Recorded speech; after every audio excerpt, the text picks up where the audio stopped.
We heard from Swami Kriyananda, and he sends his love.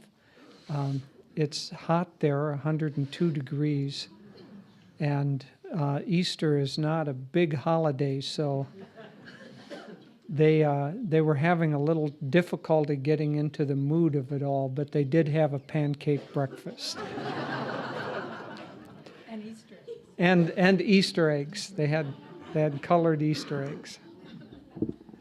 So we would like to welcome all of you to this beautiful sunny day, and more than that, the beautiful resurrection of Christ so many, many years ago, and hopefully the present resurrection of the Christ consciousness in each of us. I'll read this week's reading from Rays of the One Light. These are parallel commentaries on the Bible and the Bhagavad Gita. This is resurrection for every soul. Truth is one and eternal. Realize oneness with it in your deathless self within. The following commentary is based on the teachings of Paramahansa Yogananda. In the Gospel of St. John, chapter 20, we read the inspiring account of Jesus' resurrection. The first day of the week cometh, Mary Magdalene early, when it was yet dark, unto the sepulchre, and seeth that the stone was taken away from the sepulchre. Then she runneth, and cometh to Simon Peter, and to the other disciple whom Jesus loved, and saith unto them, They have taken away the Lord. Then the same day at evening, being the first day of the week, when the doors were shut, where the disciples were assembled for fear of the Jews, came Jesus, and stood in their midst, and saith unto them, Peace be unto you. The resurrection of Jesus, doubted by many, but affirmed by those who were close to him, was a miraculous event, though one not unique in history. For many great saints of other religions have appeared to their disciples after death. Sometimes their appearances have been, as that of Jesus's was, in flesh and blood form, and not only in vision. Paramahansa Yogananda relates in the autobiography of a yogi the account of his guru, Sri Yukteswar's resurrection after his earthly passing. Miracles of this type are revealed only rarely to the masses, but accounts of them, related by men and women of reputed truthfulness, have inspired many devotees with faith in the reality of subtler than material states of existence. Resurrection, Yogananda explained, means transformation, ultimately from any lower state of being to a higher one. Worldly consciousness cannot imagine such transformation except in terms of, perhaps, an improvement of the present mess of pottage with the addition of a new flavoring. Divine consciousness, however, is capable of taking the base metal of worldliness and transforming it into the spiritual gold of divine wisdom and love.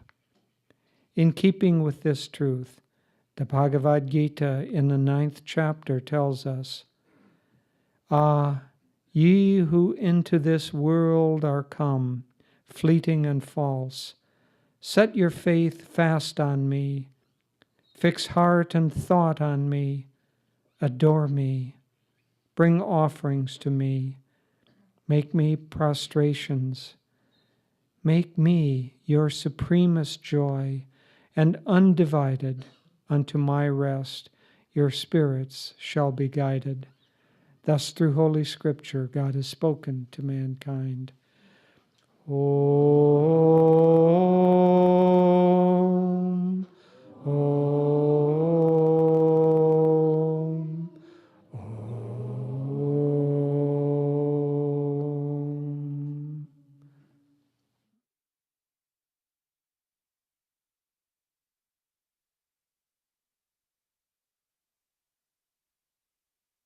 Start by Reading from Yogananda's Book of Prayer Poems, Whispers from Eternity. This one is, Come to me, O Christ, as the divine shepherd of souls. O Christ, thou rarest flower of hearts, thou didst sail the storm-tossed lake of prejudiced minds. Its evil-scented, gloomy thought waves lashed thy lily-tender soul. They crucified thee with their evil. Yet didst thou shed on them the aroma of goodness and forgiveness, and help them to be purified by remorse, to make them attractively sweet-scented with thine all-loving soul flower. O thy great lover of all error-torn brothers, an unseen monument of the mightiest miracle of love was established in every heart when the magic of thy voice uttered, Forgive them, for they know not what they do. Thou hast healed the cataract of hatred. We have now grown to see thy truth. Love thine enemies as thyself, for they are thy brothers, though sick and sleeping. Thou hast taught us not to increase their fevered blows of hatred with the bludgeons of revenge. Thine undying sympathy has inspired us to heal our brothers, suffering in their delirium of anger, with the soothing salve of divine forgiveness. Thy crucifixion reminds us of the daily crucifixion of our own fortitude by trials, of our wisdom by ignorance, of our self-control by the scathing touch of temptation, and of our love by misunderstanding. Thy test on the cross proved the victory of divine wisdom over ignorance, of thy divine love over flesh, of thy happiness over pain, and of thy love over hatred. So are we heartened to bear our own crosses bravely and with faith. Teach us, when we are crucified by harshness, to pour out only sweetness, to bear with calmness the assaults of worry, and to give understanding unceasingly to those who unjustly hate us. O Shepherd of souls, wandering hearts are seeking of themselves the one fold of divine devotion. We have heard the ever-calling music of thy infinite kindness. Our one desire is to find our home in thee, to receive the cosmic Father with the joyous open eyes of wisdom, and to know that all of us are sons of our own one God. Teach us to conquer the Satan of dividing selfishness, which prevents the gathering of all our soul brothers into the one fold of spirit, calling to one another by the watchword, love him who loves you, and love all who love you not. Let us rally beneath the canopy of the universal oneness of Christ. Amen.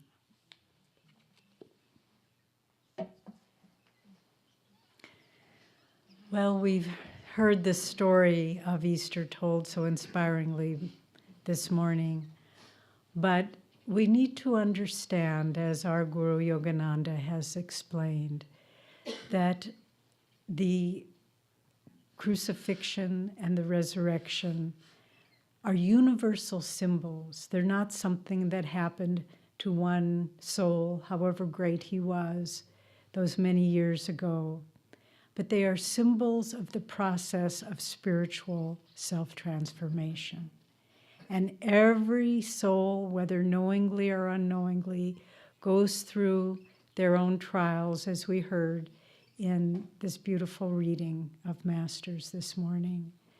Master further explained that the very crucifix itself, though when you go to the the churches in Italy, there are so many, many images of Christ, and you see the blood coming from his body and the crown of thorns and so forth, and the tears flowing from his eyes. Master said, the crucifix is not a symbol only of suffering, but he said the bar going upwards is a symbol of the soul's aspiration, and the crossbar going outward is a symbol of when we find God within our heart, and those two poles meet at the heart, that we want to share that grace and that bliss with all. And this is the meaning of the crucifixion and the resurrection, that the soul aspires towards union with God, just as Christ showed us the way. And then from that identity, self-identity of oneness with God, then we reach out to share with all. But on another level, Yogananda explained that we can see the resurrection as any beneficial and uplifting change within ourself. And so every time we think a kindly thought, we are moving closer to the Christ consciousness, literally, not just a sweet sentiment, but literally, when we can overcome the negativity or hatred or misunderstanding that is directed to us, and when we can respond with a higher acceptance, we are moving towards Christ consciousness. And when we get bogged down in our problems and the way people have treated us, then we are caught in the suffering. We are caught midway. We're always on Good Friday, and we never get to Easter. And that's where a lot of us live. But we need to understand, particularly for those of us, and I assume that's everyone here, the spiritual path is about purification through tests. That's really all it is. We come into this life, we've come again and again into this life, which is just a school. It's a school to help us learn the lessons we need to learn. And the only way we can learn them is by rubbing up against our own emotional, mental, karmic limitations. And when we rub up against them, it causes suffering. And we resist this and we think, oh, life is hard. Life is, why me? Why me? We were recently watching a very inspiring old movie called The Pride of the Yankees. It's the story of Lou Gehrig, who from the disease was named after him. He was one of the greatest baseball players of all time, a brilliant athlete, but more than that, he was a deeply humble and beautiful soul. He set many, many records. He played, I think it was 2,031 games consecutively without ever stopping, with broken fingers, broken toes, concussions. He just said, this is my job, and the Fang has come to see me. But then finally he began experiencing numbness, as this disease is. It's a deterioration of the nervous system in his hands and his arms. They didn't really know much about the disease at the time. But then he was a Yankee, the pride of the Yankees, New York Yankee at the time. And he gave his farewell speech while he could still walk before he was really, eventually you're totally paralyzed, as many of us know in the community. One of our dear members died of this disease. And he gave the speech, and he said he was just a baseball player. And he said, some people think this was a bum rap. But he said, I'm the luckiest man alive. I got to do what I loved. I'm surrounded by people who love me. And I've lived with nothing in this life but the appreciation of those who came to see me for the skills God gave me. And it was a very moving story to see how someone could stand up and look at their life and know that everything he valued was going to be taken away. And yet all he could do was saying, I'm the luckiest man alive. And he could do that for two reasons. One, because he had tremendous energy. And this is the first secret for overcoming our tests. We're all knocked down every single day of our lives, sometimes in little ways. And I wouldn't say every single day we're knocked down in big ways, but certainly no year of our life will go by without a big test. And we can either succumb to it and say, I can't deal with this. I'm withdrawing. I'm letting my energy drop. I can't face this. Or we can rise to the occasion. And that's what Christ demonstrated. So often in counseling people, they come to you with a problem and you'll give them some advice and they'll go, yes, but, yes, but, yes, but. And every time, and we do it to ourselves, we say, what should I do now? And we get some insight and we say, yes, but it'll be hard. Yes, but other people won't understand. Understand this. Every time you say to yourself or to another person, yes, I have a problem, but your defeat is guaranteed.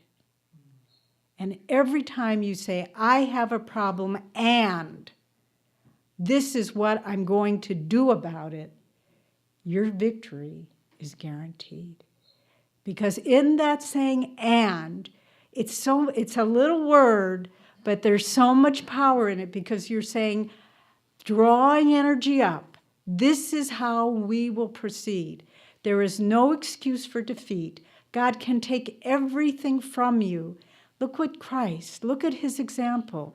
He did that, and Christianity has, I'm sorry to say, has misunderstood his life all these many years. If you only worship him as a person, and then the rest of us are left in the dust. Yes, we can weep for him. Yes, we can say he was great. But then what do we do about our own crucifixion? We have to realize he was a model for us, not different, but a model. And the Christ consciousness that enabled him to say in his hour of extremity, forgive them, for they don't understand that they are crucifying and torturing your own beloved child. That power is in us, and that's what he came to show us, that the peace that he came to bring can only be found through our putting out the effort to overcome. And nothing, remember Master said, there are no obstacles, there are only opportunities. The opportunity to understand and probe the depths of our own understanding, of our own strength and our own faith in God. And that's the second point. First is heightened energy, to look at what's in front of you and say, all right, this is going to take everything I've got now. And the second point is to realize that it's only by the grace of God that these real changes happen. I remember many years ago, I came to Swami Kriyananda and I said, Swamiji, I'm having this problem. I have a wrong attitude. I know it, but I can't. I'm doing everything I can. I am meditating. I am making affirmations. I am praying for the situation. I'm putting out all the energy that I can, and I'm not getting anywhere with it. And he just smiled very lightly, and I think he said it kind of over his shoulder. And he said, oh, ultimately, these things are all grace of God. And he walked on. But I had to do everything I could to draw that grace of God, and it came. I was able to overcome that, not overnight. And in fact, it took a number of years, but because it was a deeply ingrained thing I had to overcome. But then it was the most beautiful process, because it was like a knot in my consciousness that just, you know, when you have a knot in a chain and little by little it starts to come undone, and you see where at first it just looks like, oh, this is lost, I'm throwing it away. But then little by little you unwork it. Well, when we overcome our tests, that's the grace of God is, rarely does it come in a zap and we're finished with it, but we begin to unravel that wrong attitudes that got us there. And then you look and you see, it's done. My mind is free of that. And then go on to the next one. But little by little, if if we can live with the faith that though we can do it, because God will help us, Yogananda, our guru, will help us, Christ will help us. And a very helpful technique is to remember those moments in life where you have felt God's presence. Maybe it was a moment in your childhood. Maybe it was an experience in meditation. Maybe it was a dream. Maybe it was when you were sitting in a lecture that Swami gave, and all of a sudden your mind opened up to a higher potential of your own self. But remember those moments where you have felt God's presence. And when the tests come, say, that's the world of Maya. But my reality, I rest in your peace, Lord. I have, just as the disciples on that Easter long ago, they saw all the horrors of that day. But then at the end of it all, Christ appeared and he said, lo, I will be with you even until the end of time. And so when the tests come, remember when you felt God's presence and say, that's what's real. This is nothing. This is just a play of light and shadow. The other night before the Good Friday program, which, by the way, was just beautiful, thank you to all of you who are involved with that, it had been raining. And we looked out. The rain had stopped. It was just about 7 o'clock. We were getting ready to leave, and the sun was just setting. And there was this most beautiful rainbow. First, it was just like a iridescent cloud, and then it got bigger and bigger and bigger, and the colors were so intense. And I looked at that, and we have a wonderful view from our living room, all this beautiful trees and mountains, and they were all illumined with many colors. And I thought, it's just a play of God's light. All this beauty, all this wonder. It's just a play of light. And even the most beautiful thing in the world is not real. It's just a reflection of the divine consciousness. So when you've had a touch of it, hold on to it. You know, some of you may have heard there was a great visionary psychic earlier in the 20th century, Edgar Cayce. And he was truly a man who could see the past and the future. Many, many miraculous healings were associated with him. But he could see people's past lives. And he told many people, he said, the most significant event in hundreds and hundreds of your past lives was you were there in the crowd and you caught a glimpse of Christ at a distance. And that was the most important event in lifetimes and lifetimes that you have lived. So we need to heighten those moments when we remember God's presence. And when the tests come, live in that moment, draw that grace, and realize by our strength and God supporting us underneath, we can be resurrected and we can know the Christ consciousness within us. And I'd like to close with a beautiful letter that was written some 500 years ago. I read it some years ago, not 500 years ago, but some years ago. And it always remained with me. And I know I'll read it, and if you want to get a copy of it yourself, just go on the internet and look up Fra Giovanni's letter, and you'll find it. But he was an Italian priest, and this was a letter written in 1513 to a friend of his, an Italian noblewoman who was going through a very deep test. But as I read it, I thought, this is what we always need to remember, and especially on this Easter day. And I'd like you all to close your eyes as I read it and feel that Yogananda, our guru, is saying these words to you now on this Easter day. My dear one, I greet you. I am your friend, and my love for you goes deep. There is nothing I can give you which you have not. But there is much, very much, that while I cannot give it, you can find it. There is no heaven unless our hearts find rest in it today. Claim heaven. There is no peace in the future in which that which is not hidden in this present little instant. Claim peace. The gloom of the world is but a shadow.